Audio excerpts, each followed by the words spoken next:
Welcome back to the deep dive. We're doing something a little different today. Yeah, definitely a bit of a pivot for us. Right. Usually, we're tearing apart productivity hacks or looking at the latest tech trends, but today we're looking inward. We are tackling a concept that frankly gets memeified a lot on social media. Oh, constantly. Yeah, you see the jokes, the punchlines about, daddy issues. Yeah. But the research we've pulled for this deep dive paints a much more complex and honestly a much more scientific picture. We're talking about the father wound. It's a heavy topic, Yeah. but an important one. And I think it's crucial to clarify right off the bat when the psychological literature talks about a father wound or a paternal deficit, it isn't just about childhood nostalgia. It's about architecture. Architecture. That's an interesting way to frame it. Mental architecture, yeah. The sources describe the father figure not merely as a parent, but as the primary blueprint for authority, for protection, and how we relate to the outside world. So when that blueprint is missing, or worse, if it's distorted by toxicity or inconsistency, it doesn't just leave a memory, it leaves a structural void in the psyche. The structural void. Wow. That makes me think of a building with a missing pillar. That's a great analogy. Or think of it like a silhouette. If you have a puzzle and a piece is missing, the empty space has a specific shape. Right. In this case, the empty space is shaped like safety or validation. Mhm. And the core problem, the reason we're doing this deep dive, is that we don't just get over that empty space. The human brain abhors a vacuum. So it tries to fill it. Exactly. Without realizing it, we subconsciously try to force other people, usually romantic partners, to fill that silhouette. Which explains why so many people feel like they're dating the exact same person over and over again, Yeah. just with a different face. Yes. It's like they're trying to cast a specific role in a play that was written like 20 years ago. Yes. That is literally what is happening. The literature calls it repetition compulsion, and we're going to get into the mechanics of that. But the mission today is to really move from the diagnosis to the solution. Right. Because we want to leave you with actionable takeaways. Exactly.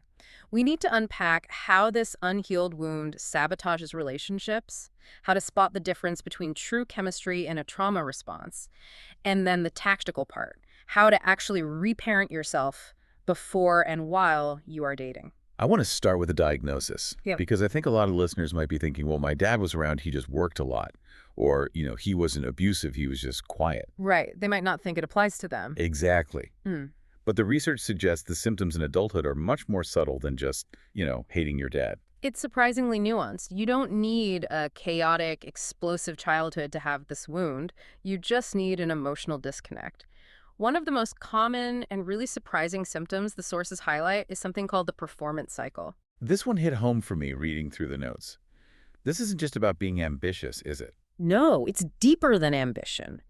If, as a child, the only time you received positive attention or validation was when you scored the goal, got the A, or fixed the problem. You internalize a rule. Yes, a conditional logic. Yeah. You start to believe, I am only lovable when I am useful.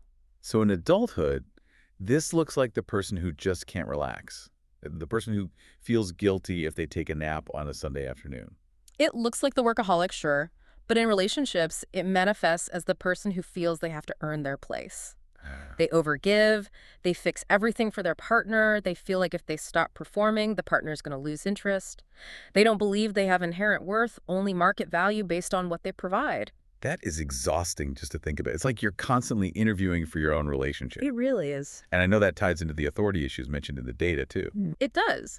Since the father is often the first archetype of authority, the law of the household, so to speak, a distorted relationship there swings one of two ways. You either get the rebel or the people pleaser. Let's break those down. The rebel is... The rebel automatically distrusts every boss, every police officer, or even a partner who tries to set a plan. They push back against any perceived control. And the pleaser. That one seems more common in the context of dating.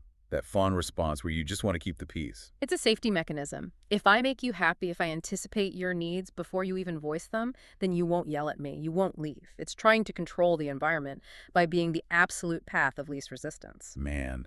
There was one other symptom in the diagnosis section that I found really heartbreaking, actually. The low deservedness threshold. Can you explain that? This is essentially imposter syndrome, but for love. Wow. Imposter syndrome for love. Yeah. Imagine you grow up in a house where affection is scarce or it's unpredictable. That becomes your normal, your baseline.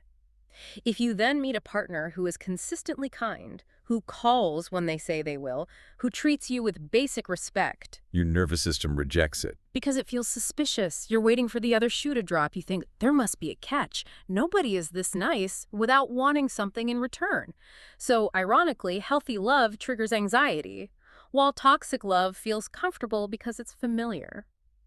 That is a perfect segue into this concept of repetition compulsion, because this is the part of the research that feels almost cruel. It really does. Why would our brains actively seek out the same painful dynamic we had as children? You'd think we'd run in the exact opposite direction. You would think. But the subconscious mind doesn't care about happiness. It cares about resolution. Freud talked about this, and modern attachment theory backs it up entirely. The subconscious is trying to fix the ending. Fix the ending, like rewriting a movie script. In a way, yes. If your father was emotionally unavailable, your subconscious seeks out an emotionally unavailable partner.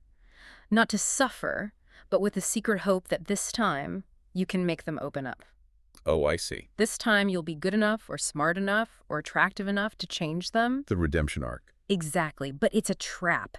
Because if you can get this surrogate father figure to love you, it retroactively heals the childhood wound. It proves you were lovable all along. But of course, you're casting people who are fundamentally incapable of giving you what you need. So you just re-traumatize yourself. Time and time again. Let's talk about that casting process. Yeah. Because the sources say we assign roles to our partners that they didn't audition for. The notes mention two big ones, the project and the savior. Right. The project is very common for people with a father wound. If you felt helpless to fix your parent as a child, you find a broken partner. Maybe they have addiction issues, maybe they're perpetually unemployed, or just emotionally volatile. And you pour all your energy into saving them. Yes, It's a distraction, isn't it? completely. If I'm busy fixing your chaotic life, I don't have to look at my own pain. Plus, it gives a false sense of security. If you need me to survive, you won't leave me. And the flip side of that, the parental weight. This is where you hand your partner the script of the good father you never had. You expect them to provide 100% of your self-esteem, your emotional regulation, and your safety. It's a crushing burden to put on a partner. It sets them up to fail. No one can live up to that. Inevitably. Because if they have a bad day or if they're just distracted or they say the wrong thing, it doesn't just feel like a minor annoyance. To the person with the wound, it feels like abandonment. It triggers a primal panic. And that panic leads to what the researchers call survival behaviors. We either cling or we wall off. Exactly. These are the protest behaviors. The clinger goes into hypervigilance. They text constantly. They ask, "Are you mad at me?" 10 times an hour. Just needing constant reassurance. Yes. Or they might even pick a fight just to get a reaction, because to them, a negative reaction is better than silence. Silence is abandonment. And the wall. That's the shutdown, the avoidance strategy. Intimacy feels dangerous because intimacy leads to pain. So the moment things get real, they check out. They stop sharing. They become physically present, but emotionally gone. And so the cycle completes itself. You pick the difficult person, you get triggered, you act out with these survival behaviors, the relationship collapses, and you say, "See, I knew I couldn't trust anyone." That's the cycle of re-traumatization. You are confirming your own worst fears, but you are also the one unwittingly setting the stage for the play to happen. Okay, so let's burn the script. Let's stop the play. I like that. The sources pivot here to healing, and they use this term reparenting.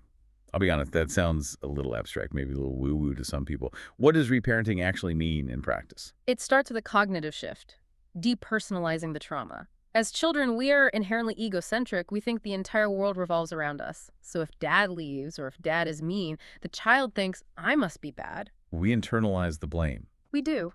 Reparenting starts with the adult realization that his absence was a reflection of his limitations, his mental health, his history. It had absolutely nothing to do with my worth.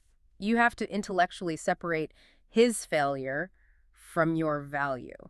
But knowing that intellectually is so different from feeling it. How do you move that from the head to the heart?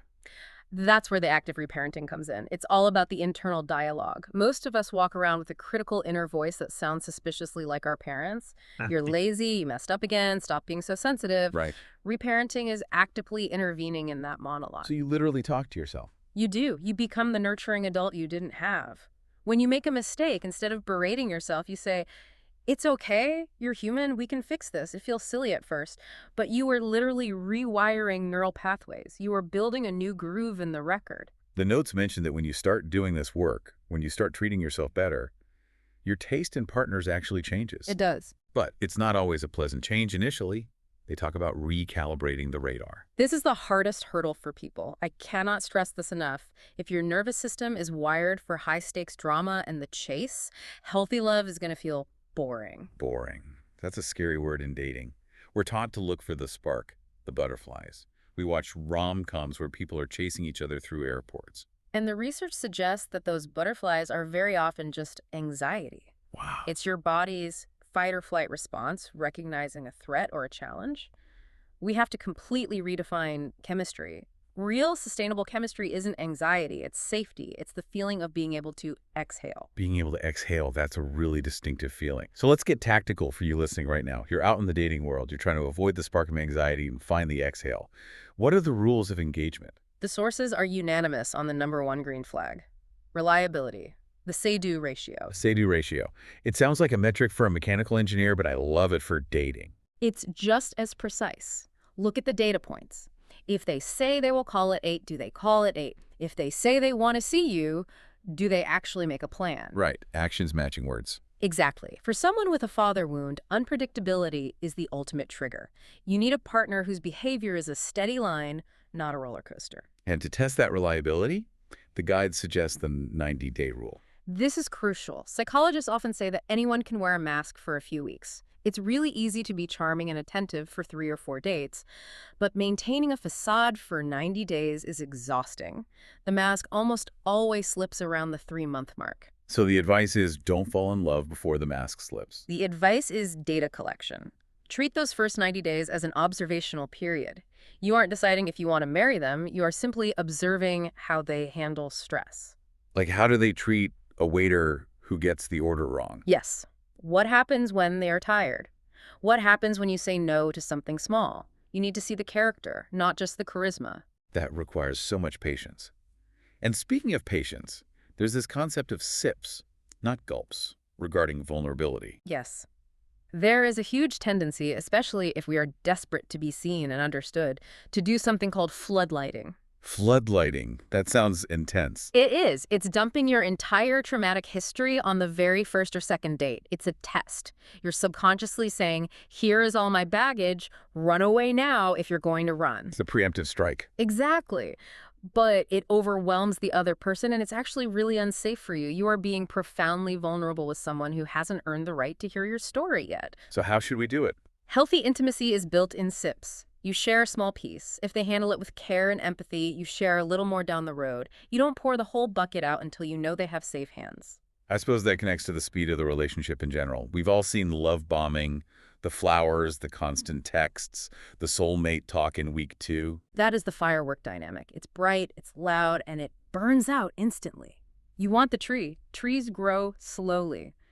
If someone is trying to lock you down, move in, or say I love you within a month, that is not passion. That is a giant red flag. It's usually a sign of their own instability. Or a desire for control. Okay, let's say we navigate this. We find the tree, we pace ourselves, we're 90 days in, and the person is totally reliable. This is usually the moment where the person with the father wound starts to panic. Why? It's called chaos withdrawal. It sounds crazy, but if you are used to fighting for love, peace feels suspicious. Your body is literally addicted to the cortisol and adrenaline of the chase. When things are calm, you might feel bored or even numb. And that's when self-sabotage kicks in. Yes. You might pick a fight just to feel something. You might pull away.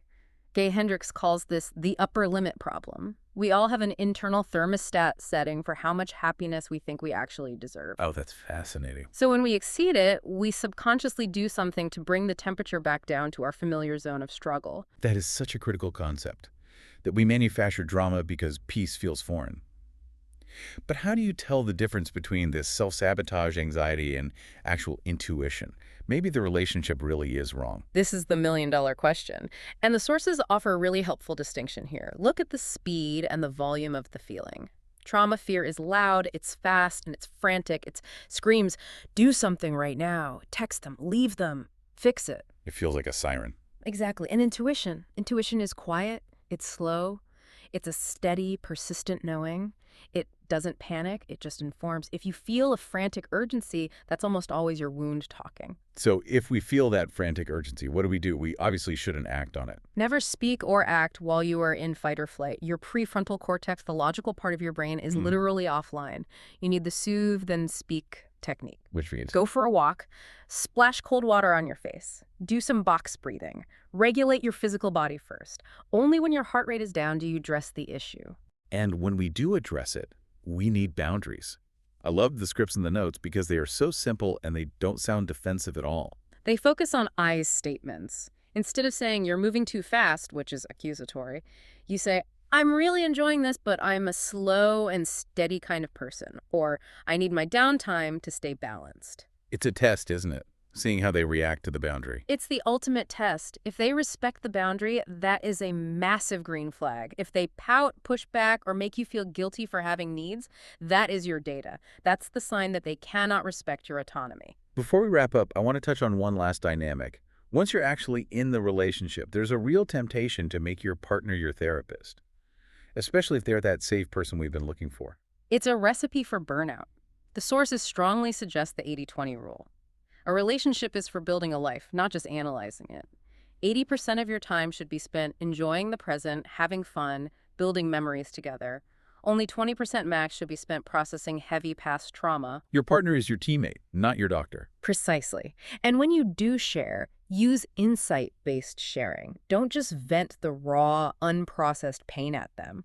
Share what you have learned about yourself. Give me an example of that. So instead of screaming because they changed plans at the last minute, you say, hey, just so you know, because of my past, sudden changes in plans make me really anxious. It helps me if we can stick to the schedule. You're giving them the manual on how to love you. Exactly. You aren't asking them to fix your childhood. You're telling them how to navigate your present. But we're human. We slip up. What about the vulnerability hangover? You have a glass of wine, you spill your guts, and the next morning you just want to crawl into a hole. It happens to everyone. The key is don't make it weird. Just play it cool. Yeah, don't over-apologize because that just adds more weight to it. Just own it lightly. Say something like, hey, I went a little deep last night. Thanks for listening. Let's keep it light today. Pivot back to the 80%. If they are a safe partner, they will just roll with it. This has been, well, a deep dive in every sense of the word. As we close out, I'm thinking about you listening right now, maybe realizing you have this wound. It feels like a lot of work. It is work, but the goal isn't to erase the scar. The scar will always be there. The goal is integration. It's moving from needing a partner to fill the gap in that silhouette we talked about earlier to finding a partner to share the path with. You become whole on your own so you can share your wholeness. I love that distinction, filling the gap versus sharing the path. And there's one final thought I really want to leave everyone with. It's the concept of the legacy of peace. The legacy of peace. Yes, it's very easy to feel bitter about what we didn't get from our fathers. But by doing this work, by reparenting yourself, by waiting the 90 days, by actively choosing safety over chaos, you are stopping a cycle that might have gone on for generations. You're the circuit breaker. You are. You are becoming your own ideal parent. And you are ensuring that your future relationships and potentially your future children are built on a foundation of security rather than a history of pain. That is a profound legacy to leave. It really is. It's hard work, but it's the most important work you can do. And remember, just a little practical wisdom to take with you. When you set a boundary and you feel that fear that they might leave, remind yourself that if they leave over a healthy boundary, you are safer knowing that now than 6 months from today. I couldn't have said it better. Thanks for diving in with us. We'll see you next time.